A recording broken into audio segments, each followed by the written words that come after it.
Everybody in the United States knows what Memorial Day is. Everybody. It's the start of the summer vacation. It's when we have a holiday. It's a Monday. No, not many people are at work. They have barbecues. Everybody goes to the pool. It's the official, the unofficial kickoff to the summer.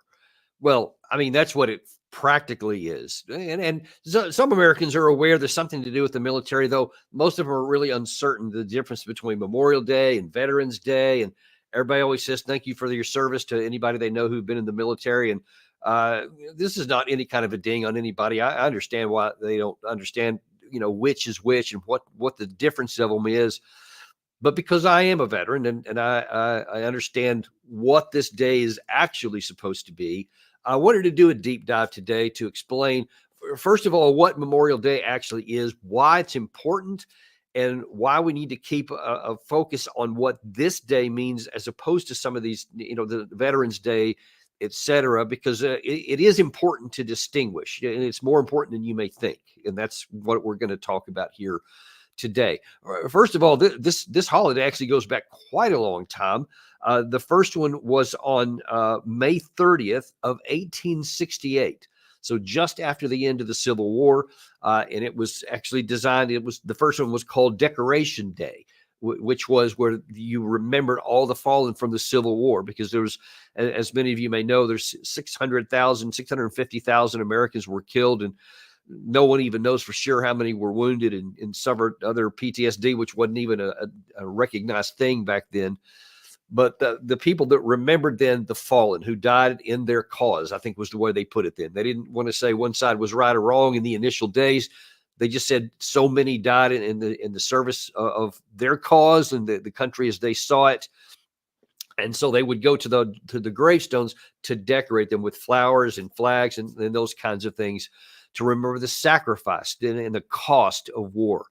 And then, here, even in World War I, following that, it was talking about the casualties and the people that were lost and the price that was paid by the United States. We lost 100,000 people in World War I.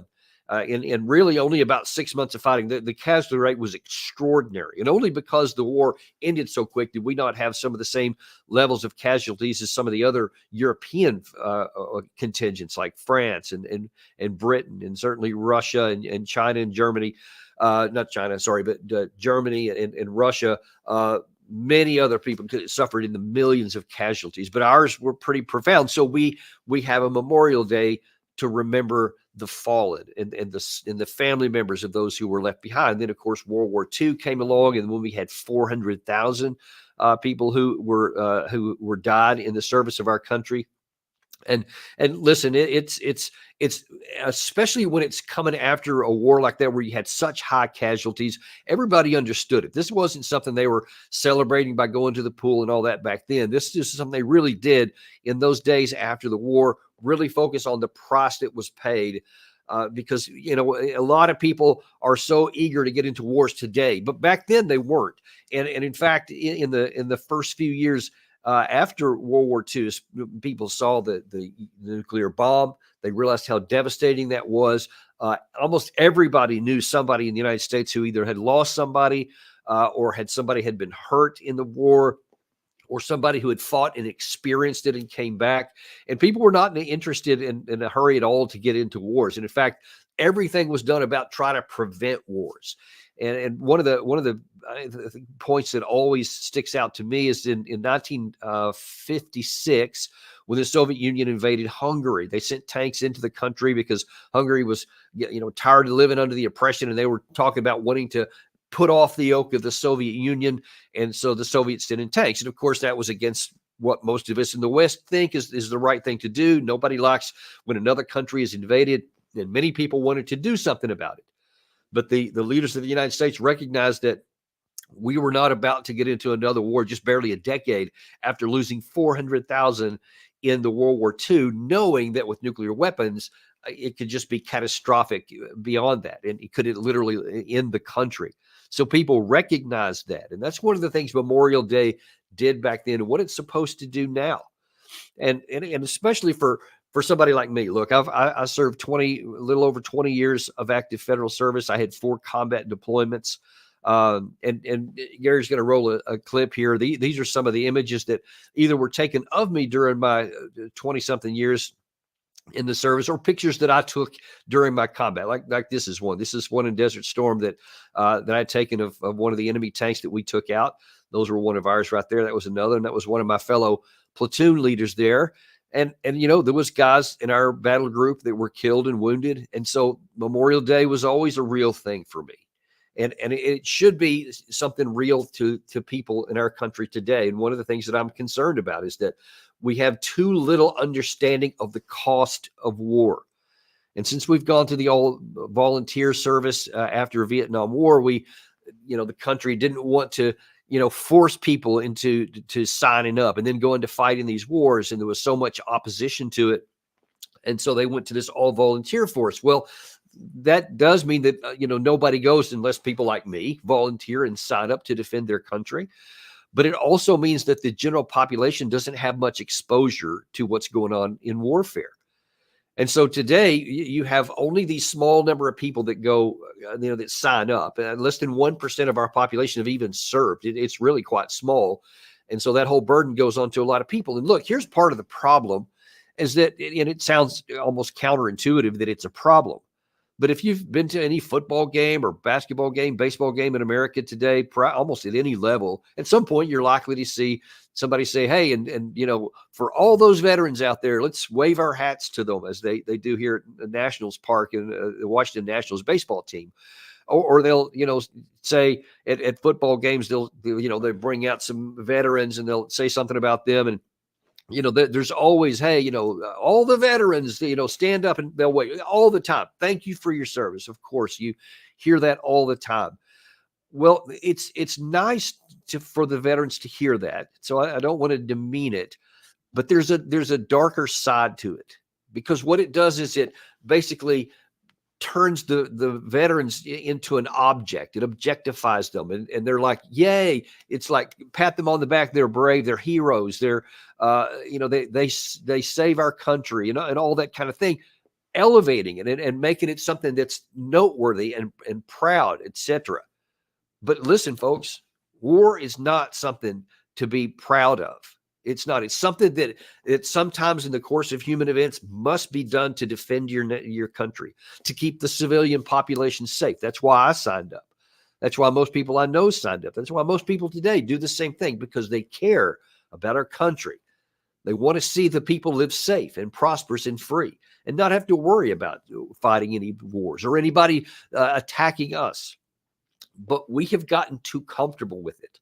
We've gotten to now to where we just pat our people on the back and say, great, thanks for serving. But what that does is that you have way too many politicians, and I show some at various sites or various contexts on this channel, to where they are so quick to go leading with threats of military power, because to them, it's just an object. It's not an individual. It's not somebody that who may die. And especially with like Lindsey Graham, I pick on him a lot, but because he's one of the most lust-worthy persons who just loves military conflict, loves to use lethal military power, but he doesn't even have any children, so far as I'm aware of. And who knows if he even knows anybody who served? Maybe he does, but he doesn't put the reality into it, because it's just, thank you for your service, and they're heroes. And so we'll send, they're doing great work. Look, most of it has nothing to do with defending America. I mean, there aren't, other than like 9/11, Pearl Harbor. When was the last time that somebody actually threatened to attack America? That's what our force is supposed to exist, to prevent that, to deter anyone from doing it. And if anyone attacks us, to then be able to, with confidence, go out and destroy our enemies. That's what it's supposed to be for. That's why I'm an advocate still to this day of a strong national defense. I want a well-trained force, a well-equipped force, a well-funded force to defend our country. But what distinguishes me from some of these other people who lust after war is that I'm intimately aware of the cost in human terms to our people. Not just those that die in combat, but to those who are wounded, to those who suffer post-traumatic stress disorder or traumatic brain injuries, or to the family members that are left behind. I've seen too many of those that are just anguishing. I'm thinking of one in particular, this widow who lost her husband actually on my birthday in Iraq. I'm sorry, in Afghanistan, while I was there, actually, as it turned out. And that's kind of why I paid attention. And I just over the years had followed. It was in the Washington Post a few times, and then I'll follow it up. She also has a Facebook page, which like on the anniversary of her husband's death, she will periodically say things. Still, I mean, we're talking like a decade later after he passed, I think, and the pain is still excruciating for that. And she's not an exception. There are many people that are like that. And, after the parades and all this, and after the headlines are done, most Americans will move on. Most politicians move on. Don't give it a second thought. But people like this woman and her son are going to pay a permanent price. Permanent. You never get over that. You might learn to live with it and move on, but you don't ever get over it. Why do we want to inflict those costs when it's unnecessary? This is why I am so opposed to the use of military force unless it is absolutely required to keep us safe if our national security is involved. For example, our troops right now, we have troops in Syria and in Iraq that do absolutely nothing for American national security at all. All they do is serve as a point of strategic vulnerability that could get us drawn into a war, and came close to doing that earlier this year when 3 troops who were in Jordan, who were part of a Syria operation just across the border, were killed because of people who were coming against us because of our support for Israel in their war with Hamas. And so they couldn't go after them, so they went after us. And 3 of them, there's been just dozens and scores of attacks, most of which we interdict, but not all of them. Many troops have been wounded. Dozens of troops have been wounded, and 3 have been killed. And it is so angering to me that our leaders are allowing our troops to still, to this day, stay in these combat deployments for no value to our country, but to a permanent risk for their family members. I assure you that all those family members all those troops have family members back in the United States that are just constantly on edge and constantly worried. Every time they hear any kind of an alert or thing of an attack or news of an attack, they always they just get anguished about wondering, was it their loved one? And until they hear something back, they're just going to live in fear. And that's horrible. If you want to do anything on this Memorial Day, remember these people. Remember the folks that are on the front lines, in many cases unnecessarily. And when we go into war, they pay a permanent price. You can say your loved one died defending America, but look, a lot of them know the truth. Those people who died there, you can't rationally, justly tell their family members that they died defending America. We're safer because of it. We're not. Their lives were pointlessly thrown away. And now that all their family members and friends have paid a permanent price because we're unwilling to do the right thing by them. We should consider their lives as extremely valuable.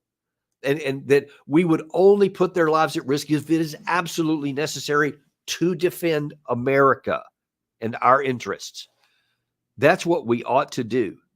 So on this Memorial Day, I just ask you to think about the price that has been paid for so many. And man, when people want to talk about getting into future wars, that just because they don't like somebody, like you see John Bolton and Mike Pompeo and Jack Keane, many of these others that are always lusting to go to war with Iran. We need to go to war with Iran and attack Iran, even if it means getting Americans killed, because almost no operation comes cost-free. So when you see them saying this, understand that they're wanting to put American lives at risk on top of killing people in other countries just because we don't like them, not because there's an imminent threat to us that if we don't act, Americans will be killed. That's a different story. That's not the story, what most of them are saying. They're just saying, yeah, go after them and kill them, even if it costs us in lives. That's wrong. Don't support that, and understand when they make these allegedly cost-free conversations here, it's not cost-free. It could cost somebody the rest of their lives, both for those who survive and those who physically lose their lives. That's what I care about a lot. That's our deep dive for today. Listen, we got a couple of others today later on, though, that I want to make sure you're aware of. We have coming up here live from Ukraine. We have another Matt Van Dyke, who we've had a few times, and he's got some new information. It's going to be fascinating. You're not going to want to miss that one. And then later on again, we have at 1:00 today, we have Alex Mercurius, who's going to be talking about the Russia's end game in Ukraine revealed. And we're going to talk about the truth about how that stuff is going to work out here. Now, the last thing I want to leave you with here is a tribute on Memorial Day for two soldiers that I knew who died in Afghanistan. And I made a tribute that I have played a few times in some other forums, but it seems really appropriate to leave here. So I'll leave you with this, and we'll see you later this afternoon.